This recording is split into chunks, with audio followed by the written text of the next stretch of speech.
Oke, sekarang kita lanjut lagi ke bahasan ke berikutnya dengan judul tembok besar menghalangi striker papan atas hijrah ke klub baru. Nah, kalau tadi mega proyek PSG yang gagal, ini juga soal kegagalan dan lini depan karena beberapa striker top Liga Eropa yang harus jadi primadona di bursa transfer, tapi proses kepindahannya terhambat. Kalau tadi udah sempat ngebahas Mbappe, mungkin beberapa striker seksi lainnya juga dengan bisa dibilang langka yang berkualitas ditambah dengan main-main yang masih wonderkid atau berpotensial masih diburu, tapi yang udah ada namanya nih alot banget negosiasinya. Yang pertama adalah Harry Kane. 30 tahun, tanggal lahirnya sama Marcus Justin, ulang tahunnya di usia 30, pengen banget ke Munchen, tapi dia bilang kalau sampai minggu ini dia nggak pindah dan udah main untuk Spurs, dia akan stay target dia untuk fokusnya sama Spurs. Gimana lo melihatnya seorang Harry Kane? Artinya kan berarti free transfer dong. Iya dong, MU dong, tahun depan mantap ya. Sama kayak Mbappe juga, bener-bener pengen dijual sekarang biar bisa dapat duit nih klub gitu. Dan mungkin nyesel dia nggak jual ke MU kemarin. Padahal kalau kemarin jual cepet ke MU dapat duit gitu kan. Sekarang enggak. Jangan cepet harus 20 dibayar sama MU. Iya, dan hari ini katanya entah Rabu atau Kamis Bayern siap melakukan penawaran ke final kedua. Nah, kan kemarin kan final, sekarang final kedua nih. Iya. Intinya yang total keempat lah ya. Yes, finalnya 4 kali gitu. Jadi ya dilayangkan lagi 93 plus 17 pounds, artinya Bayern benar-benar ngincar pemain ini dan Kane pun ngerasa dia nggak butuh banget untuk cepet-cepet cabut dari Spurs. Justru Spurs yang urgent banget ngejual Kane biar dapat duit. Karena Kane sih ya stay di Spurs tahun ini ya nggak ada masalah juga, dapat duit juga, bermain di Premier League lagi gitu kan. Dan ingat dia lagi butuh jam terbang main reguler tahun depan kan kejuaraan Euro. Jadi dia butuh main besar main sering. Di Bayern dia butuhnya angkat trofi. Karena peluang dia untuk angkat trofi cuma satu di klub di luar Spurs. Selama di Spurs dia nggak akan angkat trofi. Itu pasti. Dan cara Spurs nge-treatment Harry Kane juga salah. Lu perlu berbenah untuk musim depan. Lu butuh duit. Dan lu cari duit ya dari Harry Kane. Sebenarnya lu bisa menata klub ini lebih baik. Dan kelihatan kok, yes, lu emang rely on Harry Kane musim lalu. Cuman dengan pemain-pemain lainnya, lu harusnya bisa untuk memperbaiki tim ini walaupun tanpa Harry Kane. Nah, tapi kalau dia nggak pindah musim ini, tahun depan umur 31. Artinya umur dia untuk main di tim besar 3 tahun maksimal. Menurut lo pindah ke Munchen tahun depan apakah atau tahun depan baru pindah, apakah menjadi momen yang tepat buat Harry Kane umur 31 tahun depan? Menurut gua nggak akan tepat ya momen dia pindah walaupun sekarang maupun musim depan menurut gua nggak akan ada yang tepat karena kalaupun dia pindah ke Munchen dan dia meraih semua trofi yang dia bisa menangkan bersama Munchen, katakanlah Bundesliga, pasti narasi orang juga ya itu lu pindahnya ke Munchen, lu nggak membuktikan apa-apa. Munchen udah gitu. bisa juara tanpa lu gitu ya, walaupun terseok-seok kemarin. Betul, lu nggak membuktikan apa-apa dengan pindah ke Munchen. Tapi kalau dari segi Harry Kane-nya sendiri, soal dia di Spurs ini gue ngeliat dia juga main dua kaki juga ya. Di satu sisi dia ingin menunjukkan dia pengen cabut. Ya, kalau dia nggak punya 2 kaki buntung dia Iya juga lagi. Tapi di satu sisi dia juga pengen ngasih indikasi kalau dia pengen stay dan juga pengen cabut gitu. Jadi kalau gue lihat kardus Rizal. Enggak, udah enggak kan tadi katanya tuh. Enggak, tadi enggak, sekarang balik kardus lagi. Gitu.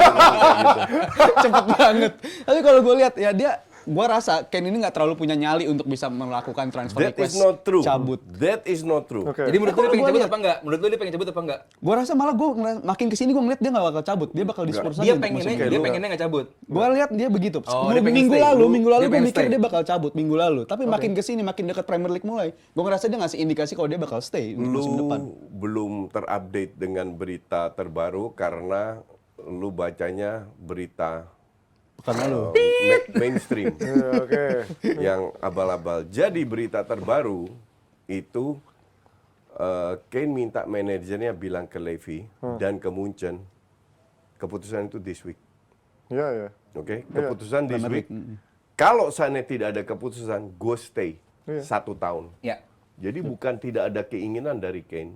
Itu keputusan sudah dari pihak Kane sudah bilang, kalau lu hari ini minggu ini nggak ada keputusan, gue sudah main 1 pertandingan akan gue habiskan. Satu musim buat Spurs. Nah sekarang Levy ini kan play hard to get, dikasih ultimatum, dicuekin, ya kan? Sekarang tergantung Levy. Kalau Levy bilang ya gue nggak butuh duit, walaupun Joe Louis bilang lu harus jual Kane, kalau bilang itu kalau mungkin di benak Levy bilang gue masih bisa jual lu di bulan Januari. Tapi harganya pasti nggak sejauh itu, paling 30-40. Udah bos menerus Coach, bisa free. Exactly. Valuasinya ini. Enggak juga. Apa namanya? Maka dari itu kalau dibilang Kane nggak ada keputusan, that is not true. Sekarang cuma tergantung dia kan tahu posisinya. Dia hanya pemain. Dia punya pilihan pergi atau tidak dan dia jelas mau pergi. Tapi keputusan terakhir itu ada di Spurs karena mereka mesti punya kontrak. Ya. Gitu. Dan gue setuju Coach Harry Kane bener-bener pengen pergi karena satu, dia nggak mau perpanjang kontrak apapun tawaran dari Spurs. Iya, Itu betul. As it satu. stands kayak begitu Yes. ya. Kedua, istrinya udah di Jerman, di Munchen untuk cari-cari sekolah dan cari-cari rumah untuk anaknya. Artinya bahwa keinginan untuk cabut udah ada. Cuman kan ya playing hard to get ya wajar dilakukan karena dianggap ini adalah sebuah aset paling berharga kita punya gitu. Jadi benar-benar di treatment bahwa mahal dan lo harus bayar tinggi gitu untuk pemain kita. Dan cara ini terbukti di PSG salah. Kalau lu masih bisa menguangkan, masih Valuasinya masih ada, Yes.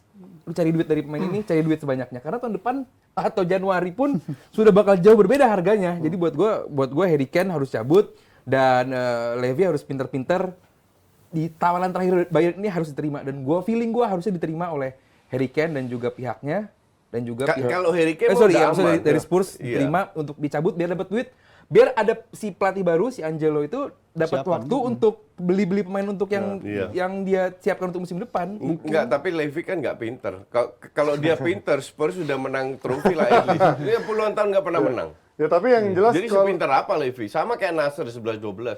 Nasser dikasih duit segambreng dibuat beli-beli nggak jelas gitu. Masalahnya Nasr punya duit satu, kedua dianggap di Eropa, makanya dia ketua federasi klub Eropa. Mungkin. ya, tapi yang jelas kalau lihat Munchen ternyata nggak bisa match up dengan dengan yang diminta oleh Spurs, katanya maunya 100 juta pound cash bukan pakai add-ons, menurut gua akan menjadi kendala yang ada juga pemain yang akan kesel.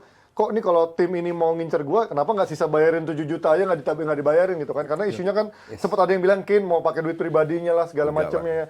Itu yang gua nggak lihat. Gue kayak sih apa. kalau jadi Munchen, gue tawar 98 juta. Ih ngeselin, tipis ngeselin banget ya. banget. Ih ngeselin banget. Atau 99,9 Ini ngeselin juta. banget. Itu mah ini banget jadi kepikiran ke bawah tidur tuh, ya beda 1 juta doang, 2 juta doang, ribet amat kayak cicilan Itu rumah. duit, man. Jadi pas Semua semua dicabut duit- dipanggil lagi. Ya udah Bu, sini Bu, ya. Duit kecil pun harus kita hargai. Teknik Sama itu ya. kayak lu beli mobil, ya dapat diskon berapa? 5 juta. Mobilnya 1 M ya udah gila. Ya. Harus kita hargai. Kecil itu. Tapi ngomongin nggak cuma Harry Kane. Ini Vlahovic dan katanya barterannya si Lukaku ini si Zumafo ya agak-agak gantung nih.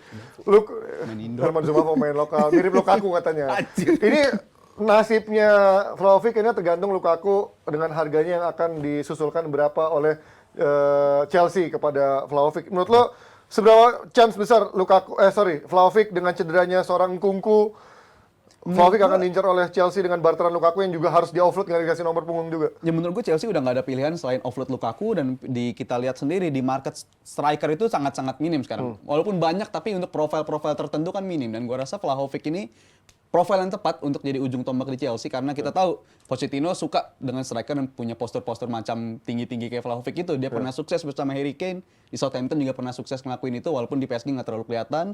Tapi gue rasa Vlahovic itu emang fit untuk sistemnya Chelsea dan juga dengan sistemnya Pochettino khususnya. Tahun lalu tau nggak dia cetak berapa gol?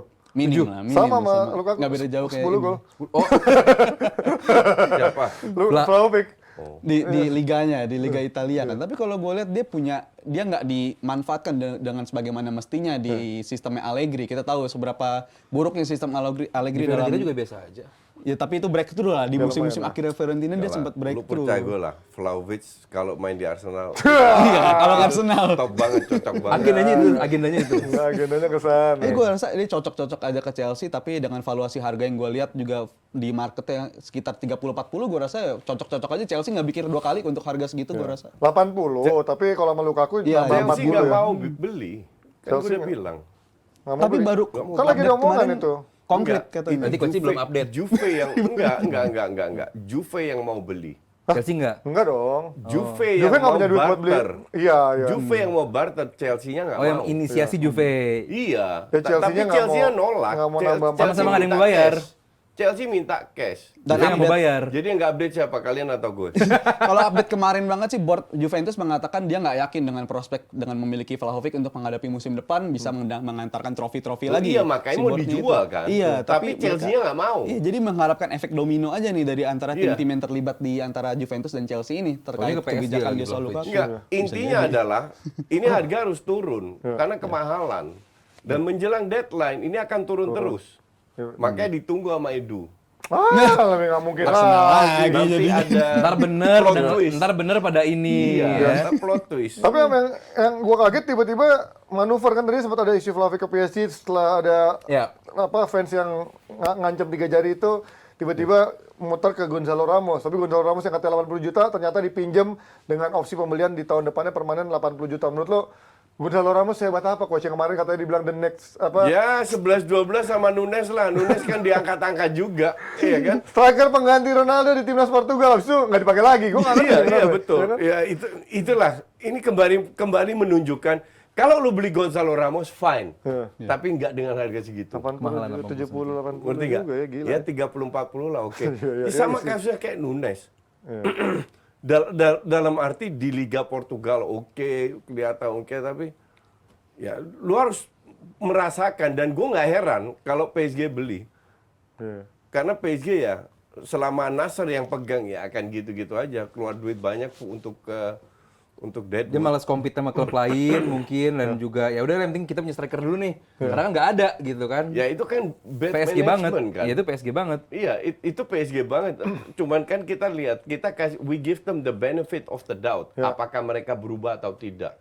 Tapi gue setuju setelah beli, aduh, ini kayaknya nggak berubah juga nih PSG, ngerti nggak? Belinya kayak aneh ya, maksud gue kayak nggak ada blueprint yang jelas tuh dia apa yang mau Iya. diincar dari pembelian-pembelian Tapi ini. bagus Gonzalo Ramos bukan jelek. Oke, ya. oke, Bagus, oke. bagus. Nggak Potensi jelek, jelek, jelek. ya, potensi bagus. Tapi kalau dia mau juara Liga Champions, ya masa iya lo dia beli Gonzalo Ramos gitu. Iya, Kalau dan emang target nggak, itu ya. dia adaptasi di Ligue 1 harusnya bisa ya. Iya. Tapi kalau ada klub IPL yang mau beli dia, ya, Ya, harus ke IPL lah. Gue pertanyakan lagi, ngerti nggak? Harus ke IPL. Nggak, I mean, ya Nunes adalah sebuah contoh. Dan Benfica orang juga. bilang, ya terutama fans Liverpool bilang, ya Nunes pasti sukses di ya kita lihat. Tapi kalau lihat satu striker lagi, Osimhen ini kan dipagerin sangat mahal. Menurut kalian 1 tahun ke depan ini akan menjadi pembuktian untuk Osimhen layak dihargai mahal atau menurut kalian kemarin one season wonder doang di Napoli yang Iya. begitu tajam? Time will tell ya, kita nggak tahu juga karena pelatih baru juga ya kan. Iya, iya. Napolinya pendekatan dengan pemainnya juga beda, how dia manage ruang ganti juga bakal beda. Ini bakal menjadi bukti. Nggak cuma pemain yang aktif di lapangan, pelatih juga perlu punya peran banget untuk membangkitkan punya kualitas itu. Jadi buat gue ini bakal too early to tell kecuali pelatihnya masih sama, lingkungannya masih sama. Ini kan baru. Dan dia kayak belum ada pembelian yang Nggak, signifikan tapi ya. Osimhen ini kelasnya luar biasa. Iya sih. Tapi memang kalau nggak didukung tim yang oke, belum tentu juga coach. Garcia mau apa, tetap aja. This guy is so good. Iya, tapi kan kadang this guy is so good, lagi-lagi lu bilang sepak bola kan 11 lawan 11 kan. Iya, ini kasusnya sama kayak Haaland. Enggak, kalau gue bilang 11-11 ini kan meraih trofi. Iya, iya. Kalau kita menilai individu sama kayak Haaland. Banyak yang ragu sama Haaland Wow, oh ya?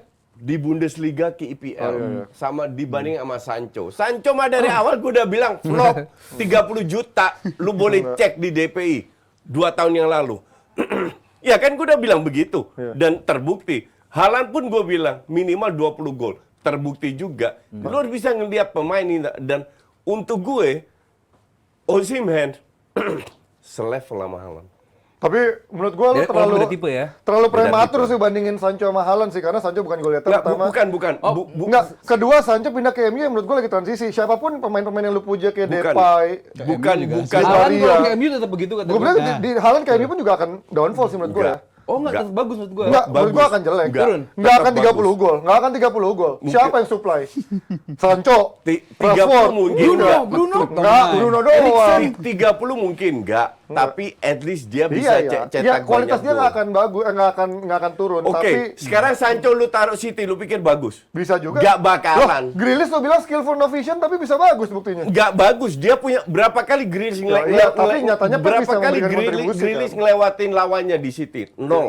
Yang dia lakukan dia tarik lawan back pass. Iya, tarik lawan, tapi kalau nggak berguna nggak akan dipakai dong. Kita nilai hari ini, setahun kemudian itu bakal berubah. Iya. Jadi kita nilai hari ini, kita hari ini aja gitu. Ya, mungkin waktu Coach bilang skillful but no vision ya, waktu itu masih bapuk mungkin kan. Cuman setahun bersama Pep, siapa yang nggak jadi jago? Justru itu. Mungkin gue bakal jadi jago main bola juga setahun bersama Pep gitu. Dan pemain-pemain yang mendukung juga pastinya di City. Pemainnya kan. mendukung juga. Iya kan? Nah, lingkungannya MU mungkin nggak sebagus lingkungan City. Betul. Lingkungannya Dortmund mungkin lebih bagus daripada lingkungan Iya, MU. tapi kalau lu berkelas kayak Osimhen, itu di mana lu bisa perform. Gua mah nggak jadi. Oh iya, gua setuju Osimhen bagus. Gue bilang jaminan. Dianya serius. perform, Yes. tapi nggak akan meledak kalau misalkan Nggak, didukung maksud kualitas Panji yang kan mumpuni. sesimpel nggak mudah bagi Osimhen dengan lingkungan baru ini Iya, gitu iya, kan. iya. Materi Oh, iya. pemainnya materi Apalagi Napoli kayak kan dibilang mediocre lah Napoli. Iya kualitas ya, apalagi pemainnya. kayak Kvaratskhelia kan nggak ada yang tahu dia bisa Iya, kayak musim gitu. lalu apa Gue kayak gitu. tidak pernah bilang Kvaratskhelia ini layak dibeli 100. Iya makanya mediocre dong. Itu 11-12 sama Grealish tuh Kvaratskhelia. Serius, suka banget dribbling. Ya karena ya mungkin Tapi Serie A ya cocok Dan begitu. Iya, se- cara dia Serie main A emang cocok. begitu. Dan Belanda nggak cocok. kelihatan kekurangannya. Iya. Dan Di Inggris pelatihnya begitu memberikan- habis lu. Habis. Madueke gitu-gitu aja kelar. dan pelatihnya memberikan keleluasan itu kan. Iya, Mungkin kalau iya, main iya, di tim iya, yang iya. lebih strict ya nggak akan gitu. Rudi Tapi itu Garcia dia ada pelatih barunya. namanya Biasanya begitu. namanya striker yang memang langka sekarang. Mungkin banyak yang nanya kenapa dulu sempat punah, sekarang dicari lagi. Itulah menariknya sepak bola modern karena selalu dari sisi strateginya permainannya selalu dinamis, dan sekarang nomor 9 yang dinamis pun dicari untuk kedepannya. Bahkan sekarang untuk mungkin jangka panjang dicari nih main-main muda yang bisa menjadi nomor 9 tapi juga Nketiah berarti. berkontribusi ke main ke tengah juga ya untuk jemput Nketiah. bola. Itu dia dari topik bahasan kita kali ini. Kita akan lanjut dengan topik bahasan lainnya.